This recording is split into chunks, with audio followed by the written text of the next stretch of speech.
नमस्कार, आप सभी का स्वागत करती हूँ आपके चैनल ज्ञान उदय में। तो जैसा कि आप सभी लोग जानते हैं कि हिंदी काव्य साहित्य के साथ हिंदी साहित्य की श्रृंखला में हम सभी अध्ययन कर रहे हैं सूफ़ी काव्य का। ठीक है, मैंने भक्ति काल के अंतर्गत सभी जितने भी क्लासिफिकेशंस हैं, यानी कि जो निर्गुण भक्ति काव्य, ज्ञानाश्रयी शाखा, राम भक्ति काव्य, इसके अलावा कृष्ण भक्ति काव्य, और अब जो है मैं सूफ़ी काव्य आपको कंप्लीट करवा रही हूँ। तो सूफ़ी काव्य के अंतर्गत इम्पॉर्टेंट पॉइंट्स जो बनते हैं वो मैंने सभी आपको बता रखे हैं। जो उसकी प्रवृत्तियाँ हैं वो बता रखी हैं। सूफ़ी जो शब्द है, सूफ़ी परंपरा का उदय कैसे हुआ, ये सभी कुछ मैंने आपको वीडियोज़ में बता दिया। आप देख सकते हैं मेरे पिछले वीडियोज़। तो आज जो मैं आपको करवा रही हूँ, जो पॉइंट्स बता रही हूँ, वो देखिए टीजीटी, पीजीटी और नेट तीनों के लिए ही बहुत इम्पॉर्टेंट हैं। हालांकि जो मैंने आपको सूफ़ी काव्य का उदय जो बताया था, वो जो पॉइंट्स थे वो पीजीटी और नेट के लिए इम्पॉर्टेंट है, लेकिन आज का जो वीडियो वो तीनों ही परीक्षाओं के लिए इम्पॉर्टेंट है।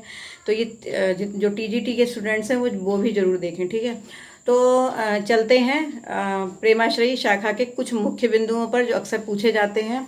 ठीक है, बहुत ही मुख्य बिंदु बता रही हूँ। अगर आपके पास उपकार की बुक है, ठीक है, उपकार की ओंकारनाथ वर्मा की बुक है, तो आप देखिए उसको उठा करके, उसमें आपको बहुत अच्छे पॉइंट्स मिलेंगे। और मैंने कोशिश की है कि कुछ पॉइंट्स मैं उसमें से भी डालूं। ठीक है, हालांकि कुछ पॉइंट्स मैंने बाहर से भी डाले हैं। तो चलते हैं, देखते हैं क्या क्या है। ठीक है, तो देखिए प्रेमाश्रयी शाखा, देखिए ये जो पॉइंट्स हैं ये एक्चुअली मैंने इसलिए डाले हैं क्योंकि ये सभी इम्पॉर्टेंट पॉइंट्स हैं। जो प्रीवियस पेपर्स का जो मैंने अध्ययन किया उसमें ये पॉइंट्स सारे बहुत ही पूछे गए हैं। ठीक है, और जो बनते हैं, मतलब जो एक परीक्षा के नेचर को देखते हुए जो प्रश्न बनते हैं उसके हिसाब से मैंने ये सभी पॉइंट्स आपको एक जगह रख दिए। ठीक है, कुछ स्टूडेंट्स ऐसे भी हैं जिनके पास बुक्स नहीं है, तो उनको बुक्स में ये पॉइंट नहीं मिलेंगे।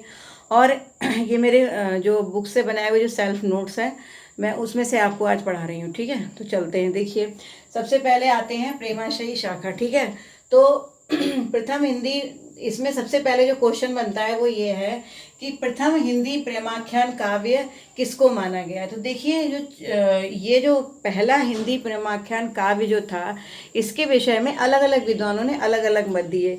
किसी ने किसी काव्य को पहला माना, प्रथम प्रेम काव्य माना, किसी ने किसी और को माना। ठीक है, तो किस किस ने क्या माना ये बहुत पूछा जाता है, बहुत ही इंपॉर्टेंट है।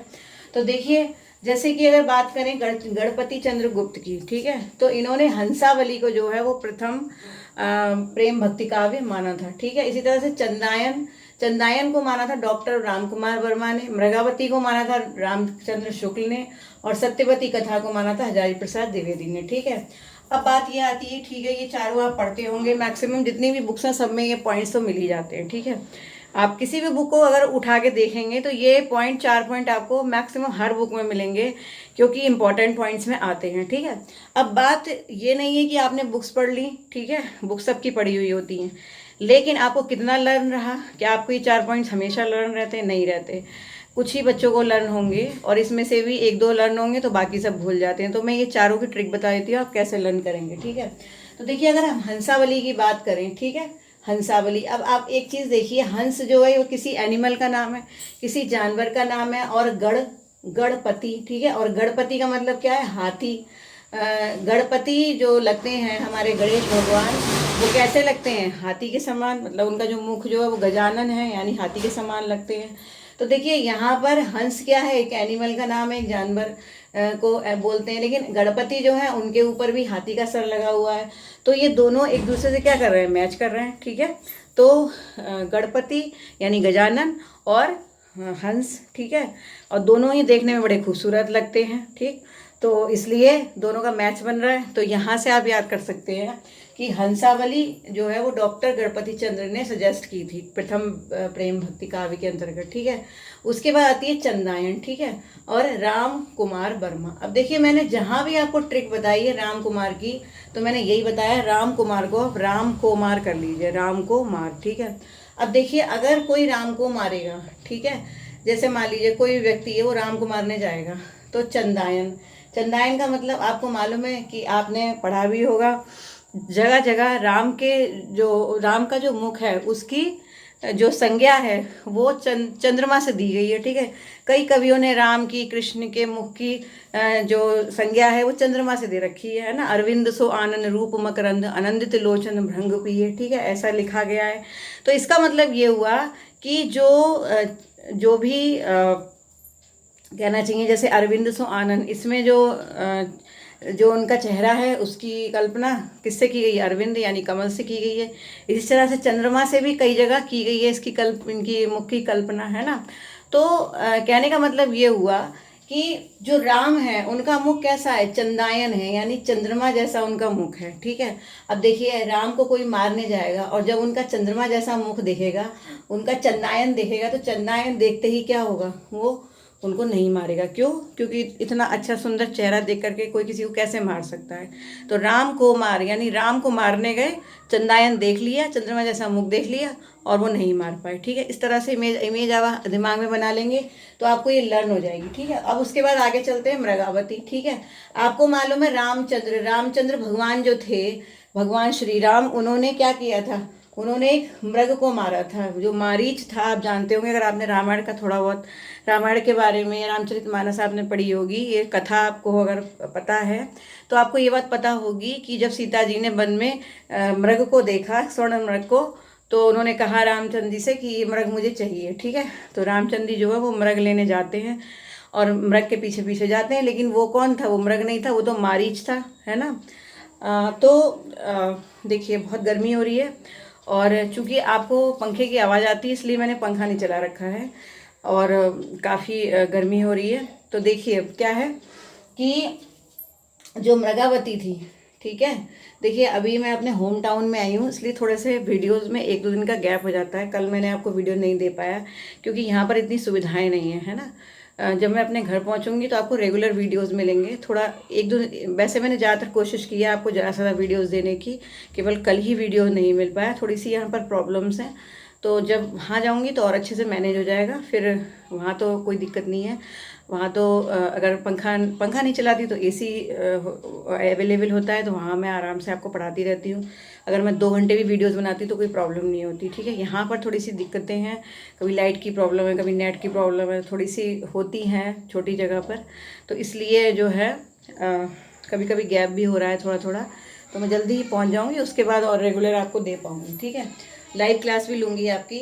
तो देखिए अब क्या है मृगावती जो है, रामचंद्र शुक्ल ने मृगावती को पहला प्रेमाख्यान काव्य माना।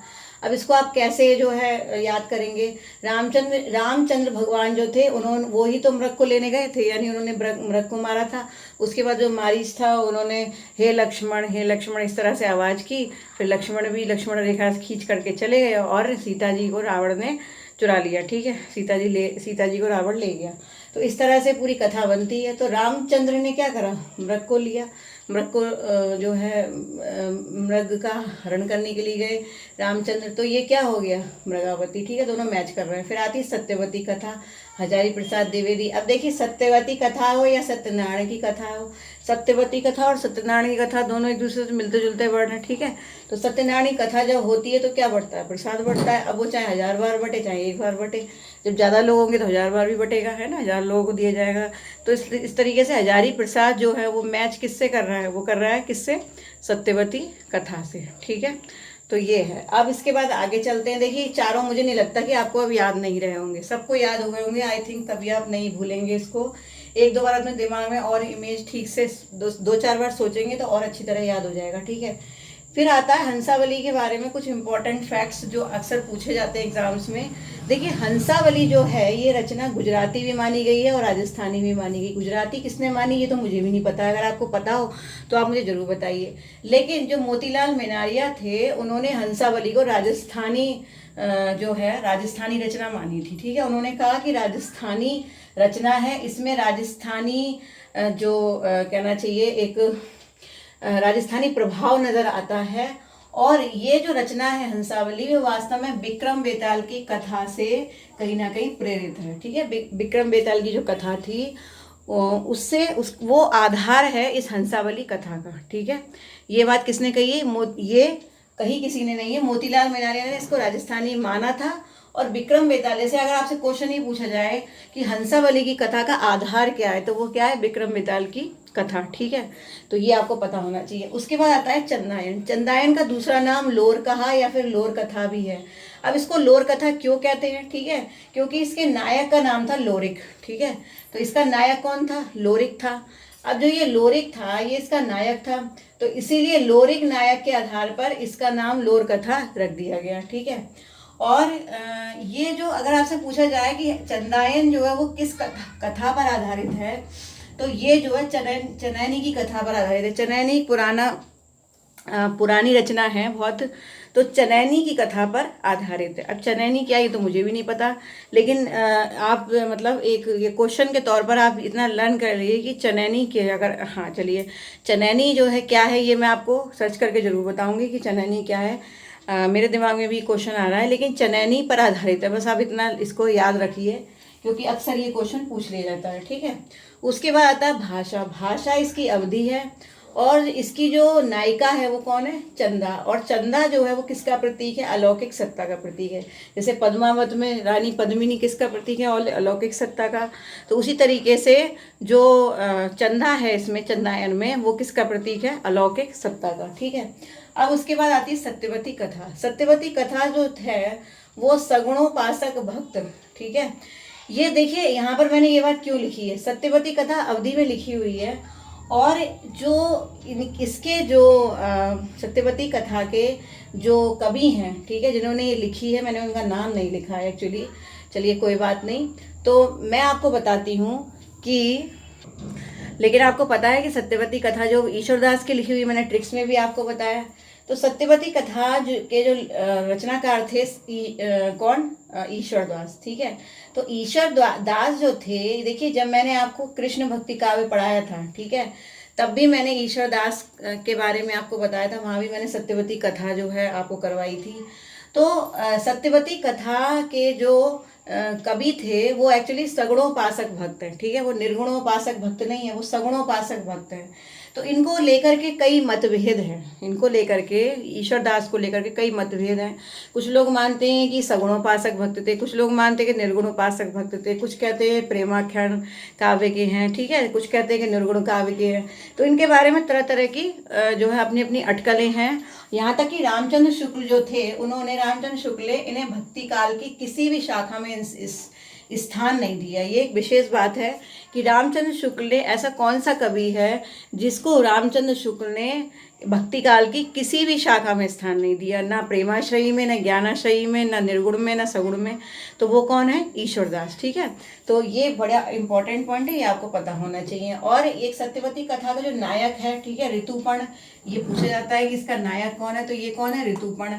और इसकी नायिका कौन है, इसकी नायिका सत्यवती है। ठीक है, अब उसके बाद अगला पॉइंट है माधवानल कामकंदला। ठीक है, तो माधवानल कामकंदला जो है गणपति की लिखी हुई है, और एक विशेष बात इसके अंतर्गत ये है कि इसमें केवल दोहों का प्रयोग किया गया है, इसमें केवल दोहों का प्रयोग किया गया है, दोहों के अलावा कोई भी छंद का प्रयोग नहीं किया गया। ये एक इम्पोर्टेंट बात है।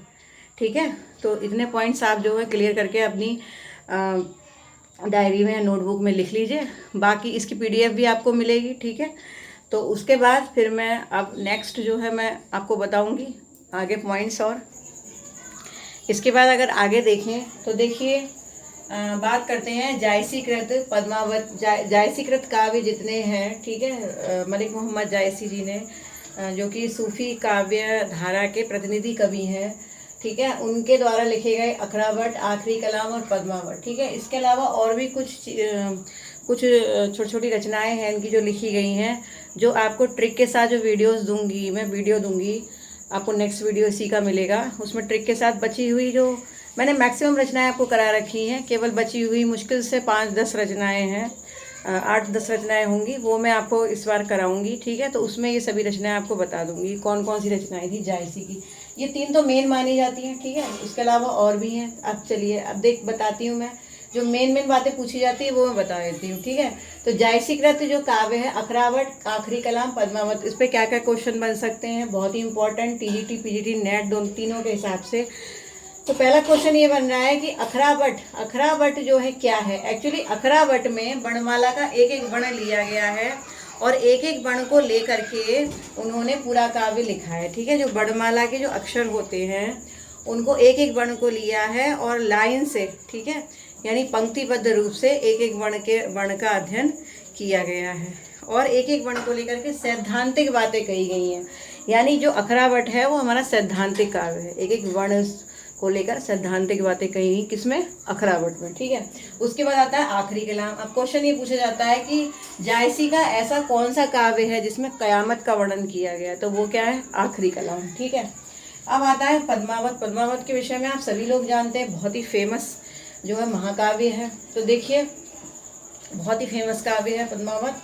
तो देखिए पद्मावत जो है ये जायसी के यश का आधार है और इसका समय 1520 ईस्वी या फिर 972 हिजरी संवत रहा है। ठीक है, तो ये जायसी के यश का आधार था क्योंकि ये अतुलित काव्य माना है, अतुलनीय काव्य माना जाता है और इसका जो विशेष जो मुख्य जो एक हिस्सा है ऐसा जिसको कहते हैं नागमती का विरह वर्णन। ठीक है, तो नागमती का जो विरह वर्णन था वो अतुलनीय माना जाता है, उसके जैसा दुनिया में कहीं भी, संसार में कहीं भी, हिंदी साहित्य के अंतर्गत फिलहाल कहीं पर भी कोई ऐसा काव्य नहीं लिखा गया जिस तरह से इन्होंने नागमती का वियोग वर्णन किया है। पद्मावत क्या है आप सभी लोग जानते हैं, पद्मावत मूवी भी देखी होगी, उसमें उससे थोड़ा बहुत अंदाज़ा तो आपको हो ही चुका होगा। हालांकि मूवीज़ में सब कुछ सही नहीं दिखाया जाता, लेकिन फिर भी इतना तो पता चल ही गया कि पद्मावत जो है वो राजा चित्तौड़ के राजा रतन सेन और रानी पद्मिनी की प्रेम कथा है और उनकी जो पत्नी थी पहली, उससे पहली पत्नी पद्मिनी से, वो थी नागमती। ठीक है, तो उनका विरह वर्णन, तो ये सारी चीज़ें जो पद्मावत में लिखी गई हैं। ठीक है, प्रेम की पीर की व्यंजना करने वाला विशद काव्य इसको माना जाता है। ठीक है, अब इसमें जो प्रतीक हैं ये बहुत पूछे जाते हैं। आपको मालूम है कि जितने भी सूफी काव्य हैं उसमें जो जिस व्यक्ति से प्रेम कर किया जाता है, यानी जो नारी सत्ता है, उसको ज़्यादातर क्या माना जाता है, उसी को ईश्वर माना जाता है और जो प्रेम करने वाला है उसको साधक माना जाता है। तो इसी तरीके से जो पद्मिनी है वो परम सत्ता की प्रतीक है और जो रत्नसेन है वो साधक के प्रतीक है, जबकि राघव चेतन जो है वो शैतान का प्रतीक है। ठीक है, ये आपको पता होना चाहिए। विशुद्ध अवधि में लिखा गया काव्य है, विरह वेदना के वर्णन का अतुलित काव्य माना जाता है। ये कौन सा हिस्सा है इसका, नागमती का विरह वर्णन। ठीक है, इसके अलावा रूप मंजरी। अब रूप मंजरी की अगर बात करें, देखिए रूप मंजरी मैंने आपको कृष्ण भक्ति काव्य में बताया था। ठीक है, लेकिन एक चीज़ हम देखें कि रूप मंजरी मैंने आपको बताया था, रूप मंजरी नंददास ने लिखी थी और नंददास जो वो कृष्ण भक्ति काव्य के कवि हैं। ठीक है, तो ये पूछा जा सकता है कि ऐसा कौन सा कवि है जिसने प्रेमाख्यानक रचना लिखी लेकिन वो अष्टछाप के कवियों में आता है, कृष्ण भक्ति काव्य के कवियों में आता है। ठीक है, तो वो कौन है, नंददास। नंददास कृष्ण भक्ति काव्य के कवि थे।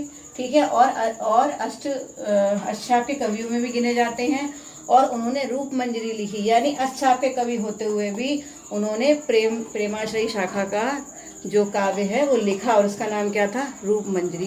बड़ा इंपॉर्टेंट और बहुत ही अच्छा क्वेश्चन है। ठीक है, उसके बाद फिर आगे चलते हैं, फिर आती है चित्रावली। देखिए चित्रावली जो है उसको पद्मावत की छाया भी बोला जाता है, क्योंकि चित्रावली का जो आधार है वो कहीं ना कहीं पद्मावत से जो सीधा सीधा प्रभाव दिखाई देता है चित्रावली पर। ठीक है, तो चित्रावली पद्मावत का आधार है। पद्मावत जो है उसको आधार रूप में लिया गया, ऐसा जान पड़ता है जब हम उसको पढ़ते हैं। और इसके अलावा जो उद्देश्य, ठीक है, जो इसका उद्देश्य है वो क्या है, अमर होने की इच्छा पूर्ति करना। पूछा जा सकता है कि ऐसा कौन सा प्रेमाख्यानक काव्य है जिसके अंतर्गत अमर होने की इच्छा पूर्ति जो है वो उसका उद्देश्य माना गया है। कवि ने ये उद्देश्य माना है कि अमर होने की इच्छा पूर्ति कैसे की जा सकती है, तो ये इसका उद्देश्य है। ठीक है, ये भी बड़ा अच्छा प्रश्न, बड़ा अच्छा पॉइंट बनता है। और देखिए एक चीज़ और भी बनती है यहाँ से कि चित्रावली जो थी उसमें जो चित्रावली के जो रचयिता थे, ठीक है, उस्मान थे इसके रचयिता। ठीक है, कौन थे, उस्मान। मैंने आपको ट्रिक में भी बता रखा है कौन थे, उस्मान। ठीक है, ट्रिक भी मैंने आपको बता रखी है। तो देखिए चित्रावली के जो रचयिता उस्मान थे और उस्मान ने अपने काव्य में लिखा था, जाकी बुद्धि होए अधिकाई आन कथा एक अह बनाई। यानी कि जो चित्रावली है, चित्रावली में उस्मान ने अन्य कवियों को चित्रावली से बढ़कर प्रेम कथा लिखने की क्या दी है, चुनौती दी है। उन्होंने चुनौती दी है कि जाकी बुद्धि हो ये अधिकारी, यानी कि जिसकी बुद्धि अधिक हो, आन कथा एक अह बनाई, है ना, वो इससे अच्छी कथा बनाकर दिखा दे। यानी कि जो उस्मान थे, उन्होंने इन पंक्तियों के द्वारा ये चुनौती दी है दूसरे कवियों को कि इससे बढ़िया काव्य तो कोई लिख ही नहीं सकता, है ना। तो ये पंक्तियां मान लीजिए कहीं से पूछ ली गई अचानक से, तो आपको पता होना चाहिए किस विषय में कही गई है और क्यों कही गई है, किसके द्वारा कही गई हैं, ठीक है। छोटी छोटी पंक्तियां आ जाती हैं नेट के पेपर में, पीजीटी के पेपर में, टीजीटी, तो ये पूछ ली जाती है कहाँ से ली गई है, क्या बात कही गई है इसमें, तो ये पता होना चाहिए आपको, ठीक है। और कुछ छोटी छोटी बातें वो भी आपको बता देती हूँ 2 मिनट में। इसके बाद जो पॉइंट्स बनते हैं वो भी मैं आपको बता देती हूँ। देखिए रसरतन किसकी लिखी गई है, पोहकर की। ये सारी ट्रिक्स मैं आपको बता चुकी हूँ, अभी मैंने प्लेलिस्ट में डाली नहीं है। जो मेरा वीडियो था वो मैंने पहले मैंने 1-1.5 साल पहले आपको एक वीडियो दिया था, उसमें मैंने ज़्यादातर रचनाएं जो हैं वो प्रेमाख्यान काव्य की डाल दी थी उसमें, तो आप देख सकते हैं, आपको मैक्सिमम रचनाएं मिल जाएंगी ट्रिक के साथ, ठीक है। चलिए आज ही मैं प्लेलिस्ट में उसको ऐड कर दूंगी। तो देखिए रसरतन जो है वो पोहकर की लिखी हुई है, और इसके जो इसका जो नायक है वो सोम है, और इसकी जो नायिका है वो रंभा है, ठीक है। इसके अलावा जानकवि की विशेषता ये है कि सर्वाधिक रचनाएं लिखी हैं इन्होंने, सर्वाधिक प्रेमाख्यानक रचनाएं किसने लिखी हैं, जानकवि ने लिखी हैं, ठीक है। और देखिए जानकवि ने लिखी है और कितनी लिखी है, 78 लिखी है। और अनुराग बांसुरी जो है, जो कि नूर मोहम्मद की लिखी हुई है, इनकी विशेषता ये है कि इन्होंने अपने काव्य में, अनुराग बांसुरी में, इन्होंने, नूर मोहम्मद ने अपने काव्य में केवल बरवे छंद का ही प्रयोग किया है। ये बहुत ही इंपॉर्टेंट बात है। जैसा कि मैंने आपको बताया माधवानल कामकंदला में दोहों का प्रयोग हुआ है केवल, तो जो ये वाली रचना है आपकी अनुराग बांसुरी, इसमें केवल बरवे का यूज हुआ है। और एक विशेषता और है कि सूफी काव्य जितने हैं वो प्रबंध काव्य हैं, लेकिन उनमें सर्गबद्धता नहीं है। ये एक जानने योग्य बात है कि प्रबंध काव्य हैं, प्रबंध करके लिखे गए हैं, वो सब ठीक है, लेकिन इनमें सर्गबद्धता नहीं है, यानी सर्ग को बांधा नहीं गया है, ठीक है। इसके बाद में प्रथम प्रामाणिक और बड़ा महाकाव्य कौन माना जाता है, पद्मावत, यानी पहला प्रामाणिक है। जैसे कि पृथ्वीराज रासो वो अप्रामाणिक, अर्ध प्रामाणिक, ये सभी तीनों, मतलब उसमें अपवाद हैं उसकी प्रामाणिकता पर, प्रश्न उठाए गए हैं, लेकिन ये एक प्रामाणिक महाकाव्य माना गया है। प्रथम सूफी कवि जो मुल्ला दाऊद को माना जाता है, हालांकि इसमें भी अपवाद है, लेकिन आदर्श रूप में मुल्ला दाऊद को ही प्रथम सूफी कवि माना जाता है। सूफी संप्रदाय कितने हैं, 4 हैं। ये चारों संप्रदाय मैंने सूफी काव्य के पहले वीडियो में आपको सभी कंप्लीटली बता चुकी हूँ मैं। अगर पूछे जाते हैं कि कितने संप्रदाय हैं, टीजीटी की परीक्षा में इस तरह से पूछे, संप्रदाय नहीं पूछा जाएगा, लेकिन इतना पूछा जा सकता है कि कितने संप्रदाय हैं, तो कितने संप्रदाय हैं, 4 संप्रदाय हैं, ठीक है। संप्रदाय का नाम आप चाहे लर्न करिए या मत करिए, टीजीटी वाले, पीजीटी और नेट वालों को करना है ये, ठीक है। उसके बाद मधुमालती का नायक कौन है, मनोहर। और देखिए अनहलक जो शब्द है, इसका प्रयोग किसने किया है, अनहलक जो है इस शब्द का मतलब होता है मैं ही ब्रह्म हूँ, ठीक है। तो मैं ही ब्रह्म हूँ यानी अनहलक, ये बात अपने काव्य में किसने कही है, ये कही है मंसूर ने, ठीक है। तो ये कुछ ऐसी बातें थी जो बहुत ही इम्पोर्टेंट थी। आपको भाई सबके सब पास अलग अलग बुक्स होती हैं, तो किसी को कोई चीज़ नहीं मिलती, किसी को कोई चीज़ नहीं मिलती, तो मैंने कुछ इंपॉर्टेंट पॉइंट्स हैं जो इकट्ठे करके आपको बताए हैं, ठीक है। बहुत ही इंपॉर्टेंट पॉइंट्स हैं टीजीटी पीजीटी नेट तीनों के लिए ही, तो आप ये देख लीजिए। अगर चैनल को सब्सक्राइब नहीं किया है तो कर लीजिए। लगातार टेलीग्राम ग्रुप और फेसबुक से जुड़ने की कोशिश कीजिए, और पीडीएफ जो है मैं लगातार आपको देती रहूँगी। हालांकि अभी कुछ थोड़ा सा 2-3 दिन से मैंने आपको बताया ना कि मैं यहाँ पर हूँ, तो थोड़ा मुश्किल होता है मेरे लिए ये सब चीज़ें मैनेज करना, लेकिन फिर भी मैं आपको 1 या 2 पीडीएफ अभी दूंगी। कल शायद कोशिश करूँगी कि 1 या 2 पीडीएफ आपको कल मिल जाए, ठीक है। तो अभी जो है थोड़ा सा स्लो प्रोसेस बना हुआ है पीडीएफ का, क्योंकि नेट वगैरह की प्रॉब्लम होती है, डाउनलोडिंग की प्रॉब्लम होती है, ये सारी प्रॉब्लम यहाँ पर है, ठीक है। तो मैं कोशिश करूँगी कि आपको जल्दी से जल्दी सारी पीडीएफ दे दूँ।